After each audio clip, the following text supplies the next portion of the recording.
Imagine a force that wiped out 4 empires. Within a single generation, the Bronze Age collapsed.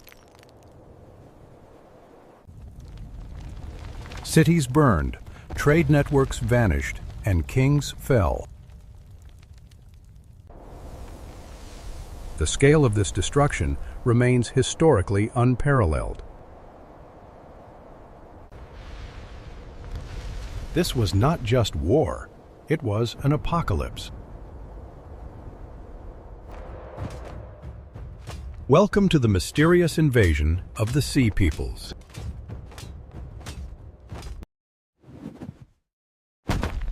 Report for duty with a like.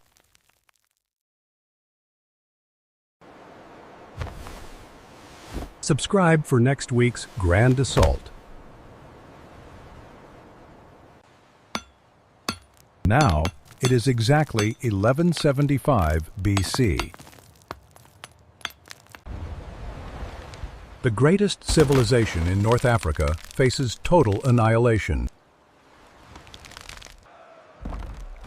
Egypt stands alone against a massive migratory fleet.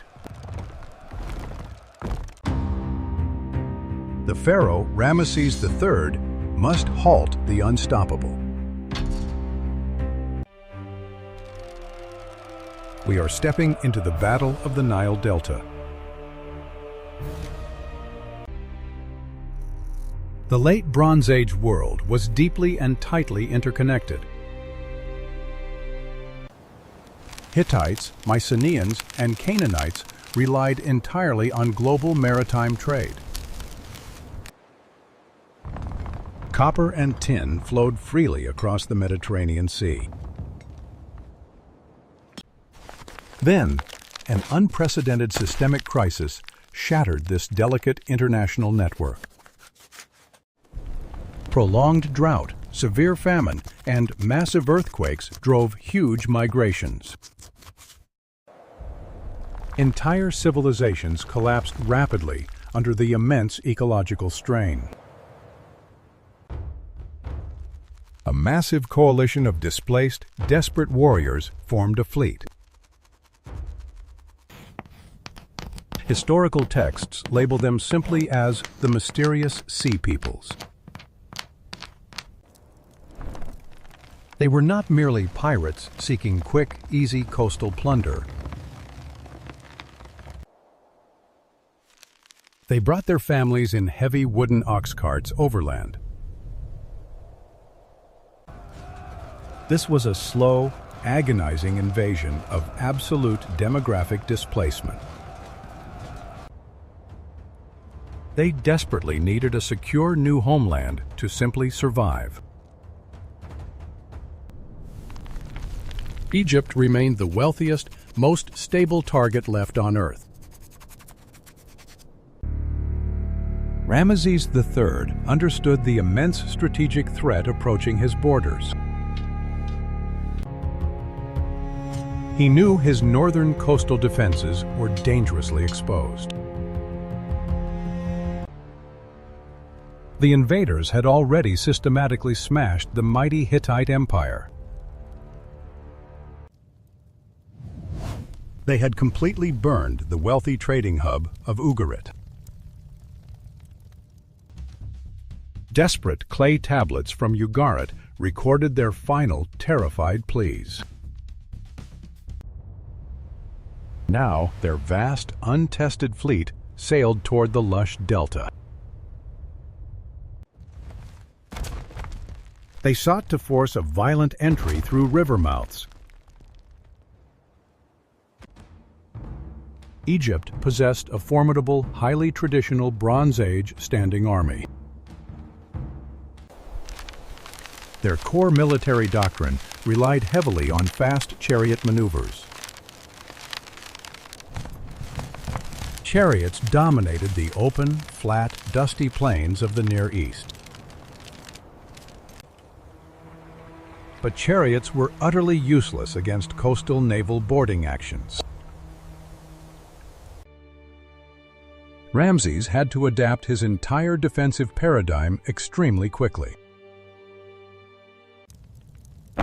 He aggressively militarized the treacherous, swampy geography of the delta.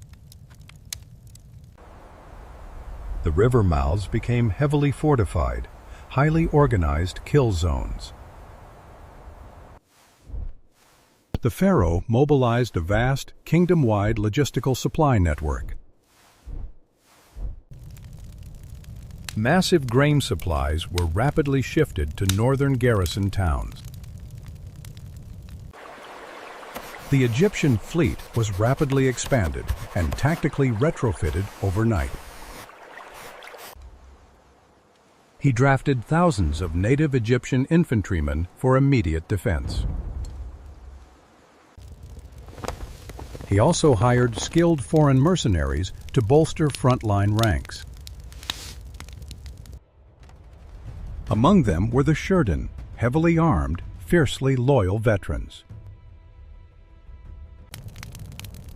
Ironically, the Sherdon were themselves former members of the invaders. They now fought fiercely for the wealthy Egyptian royal crown. They wore distinctive horned helmets and carried massive round shields. Rameses brilliantly transformed the lush delta into a lethal choke point. The complex waterways were completely sealed off to any intruders. The defenders waited silently for the massive enemy fleet. The tactical blueprint was laid with cold, calculated precision. The Egyptian coast hummed with intense, quiet, disciplined defensive preparations. Watchtowers lined the shallow, marshy Nile distributary channels securely. Reconnaissance posts soon spotted the dreaded enemy sails slowly approaching. The Sea Peoples arrived in a massive, chaotic, sprawling armada. Their ships lacked traditional rowing oars for precise tactical maneuverability. They relied almost entirely on the unpredictable wind to push inland. This severe structural limitation would prove critically fatal in combat. The Nile Delta is a wildly confusing maze of waterways. Shifting underwater sandbars and dense reed beds hide navigable channels. Rameses used this extreme, unpredictable terrain friction to his advantage. He absolutely refused to engage them in the open water. He intentionally allowed the enemy fleet to enter river mouths. The invaders mistakenly believed they had safely breached the defenses. They sailed further into the narrowing, highly restricted Egyptian channels. The strong coastal wind pushed them steadily forward into the trap. Suddenly, the wind dropped completely in the marshy inland interior. The heavy, sail-dependent enemy ships lost their forward kinetic momentum. They drifted aimlessly in the sluggish, highly restrictive river currents. Egyptian archers silently emerged from the dense, concealing papyrus thickets. The deadly tactical ambush was finally sprung upon the invaders. The riverbanks erupted with concentrated, highly disciplined composite bow fire. Thousands of heavy, bronze-tipped arrows violently darkened the Egyptian sky.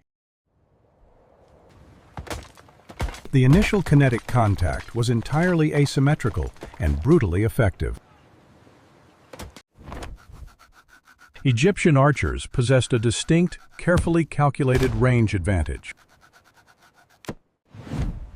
Their composite bows fired with tremendous, armor-piercing kinetic energy constantly.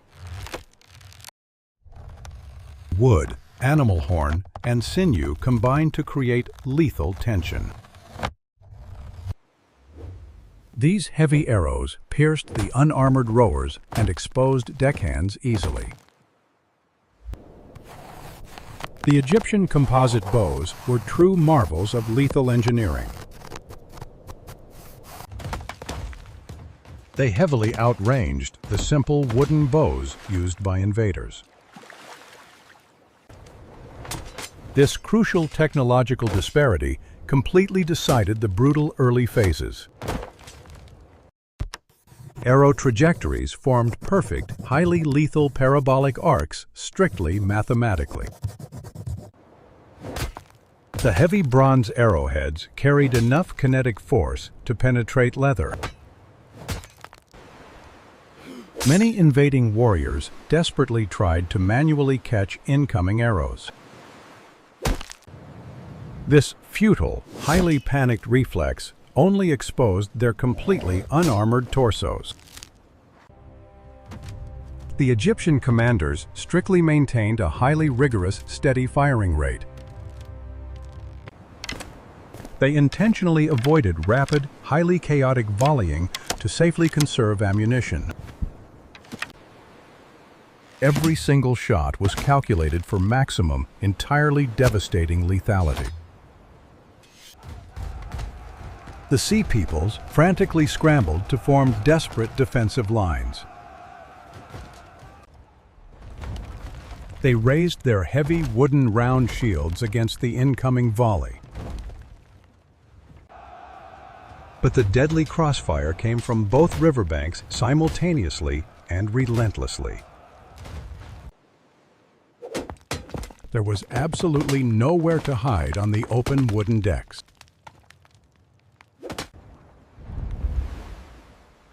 What would you have done if you were the commander?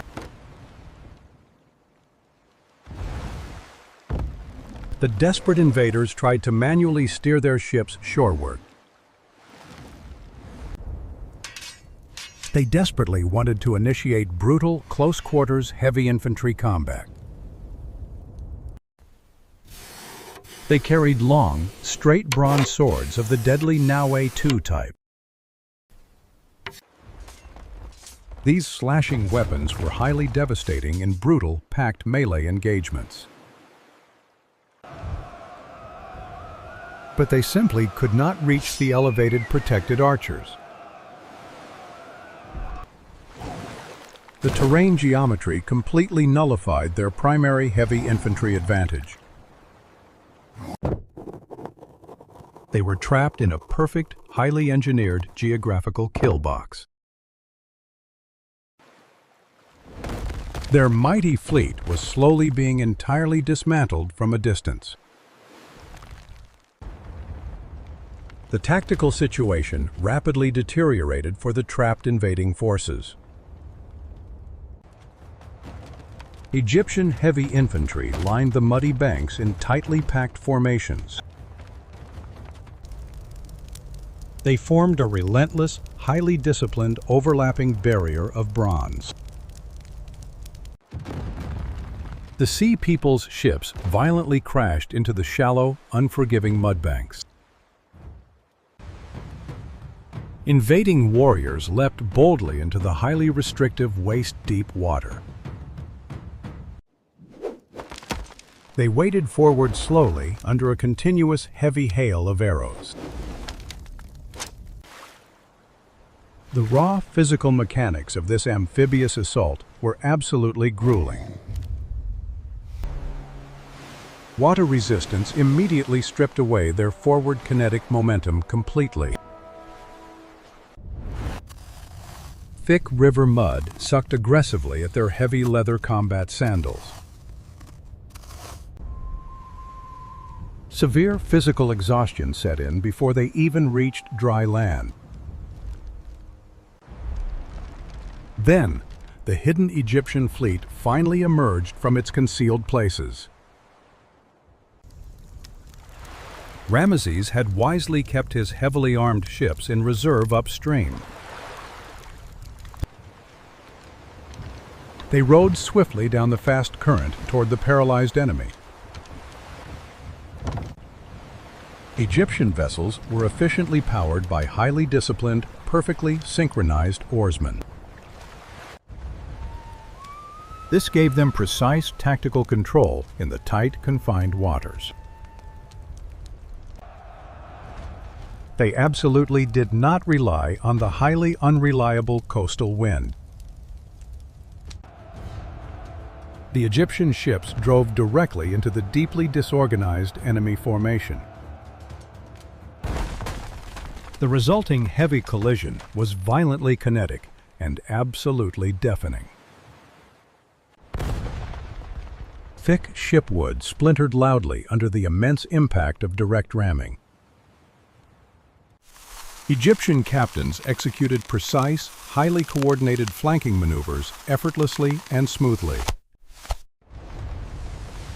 They aggressively pinned the clumsy enemy ships against the muddy shores. The extreme density of the entangled boats created a solid floating battlefield. The tactical combat shifted into a brutal, highly compressed, deadly physical melee. The trapped sea peoples fought with desperate, highly cornered, feral ferocity.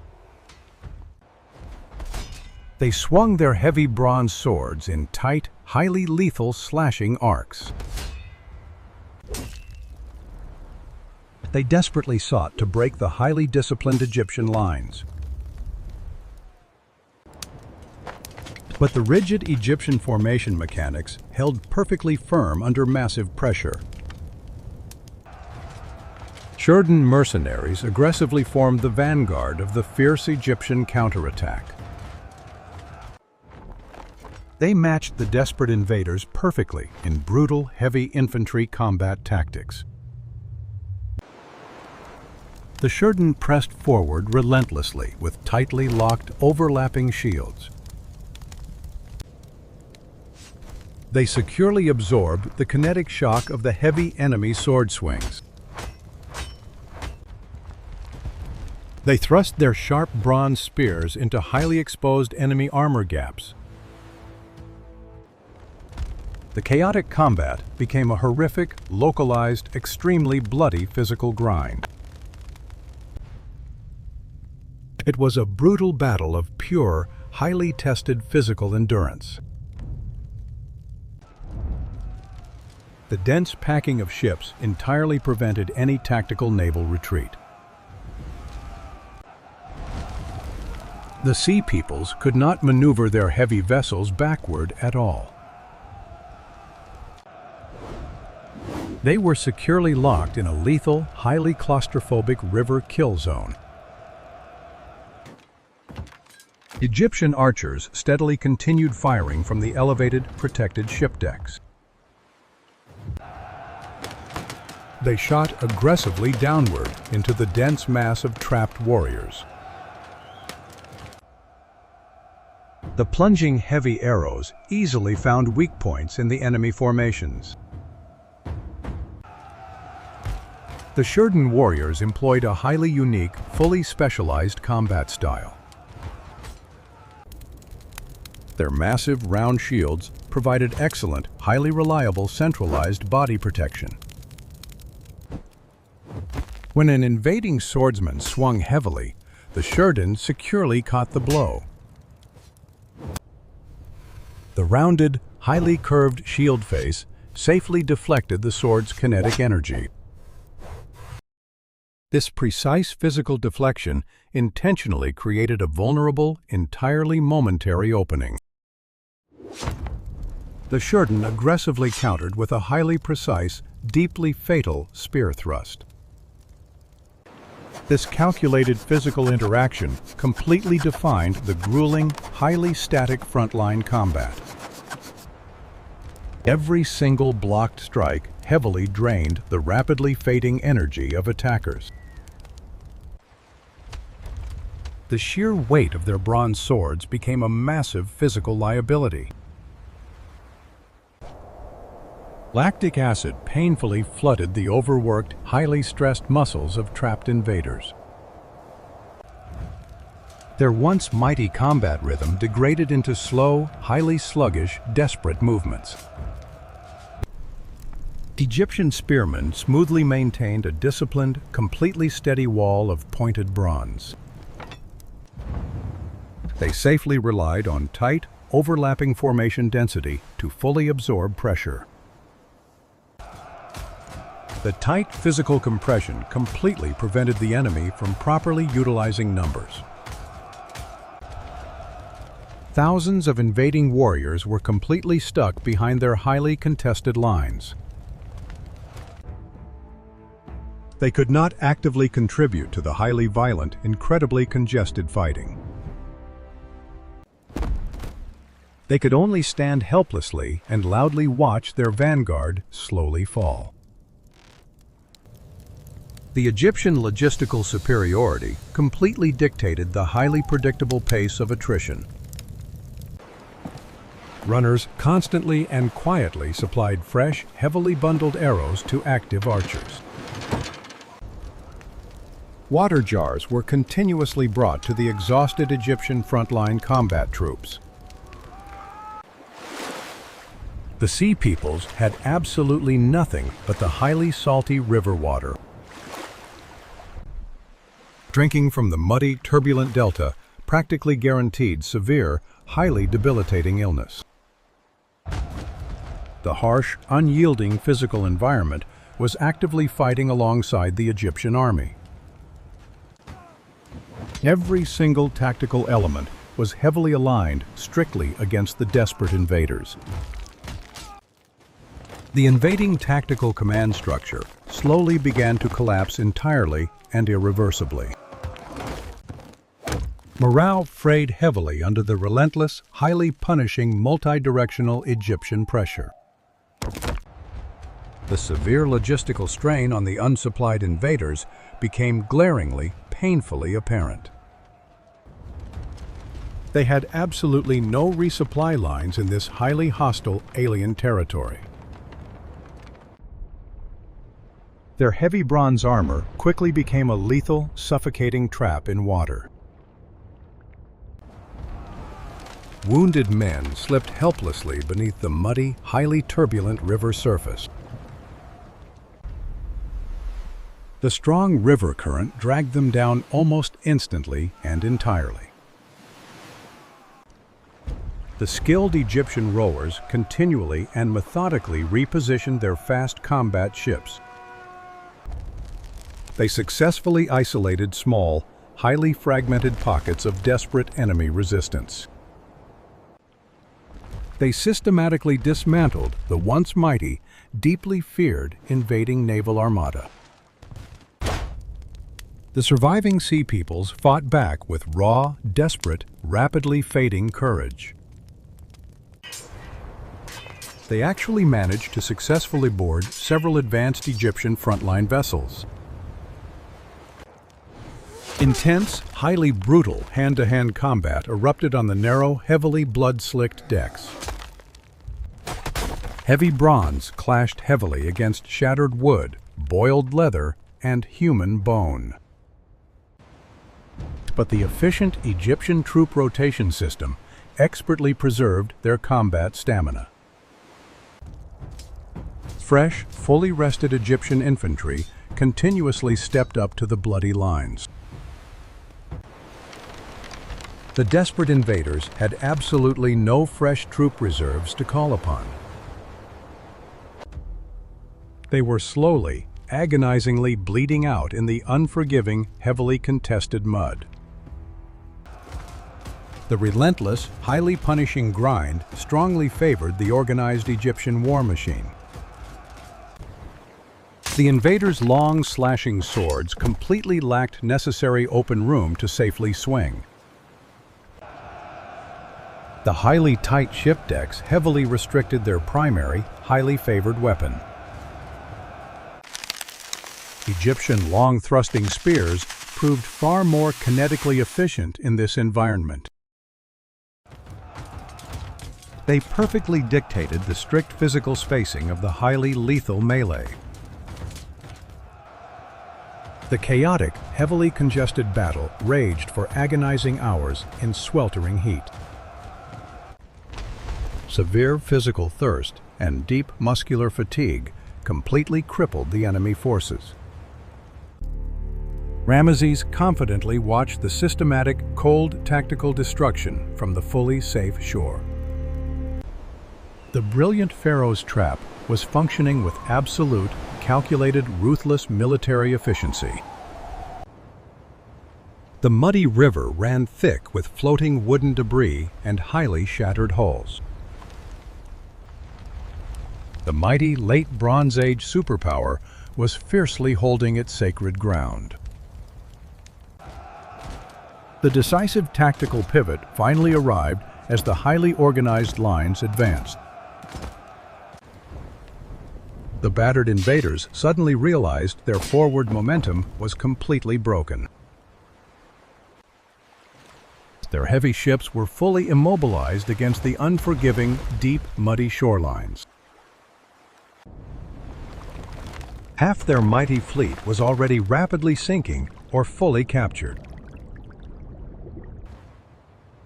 This was the precise moment of peak, highly vulnerable psychological exposure. The desperate enemy commanders faced a completely catastrophic, highly terrifying military realization. There was absolutely no viable strategic exit from the highly fortified delta. The plan was one mistake away from collapse. If the highly disciplined Egyptians faltered, the desperate invaders could still land. They could still forcibly establish a brutal, highly defensible operational coastal beachhead. This could still fail.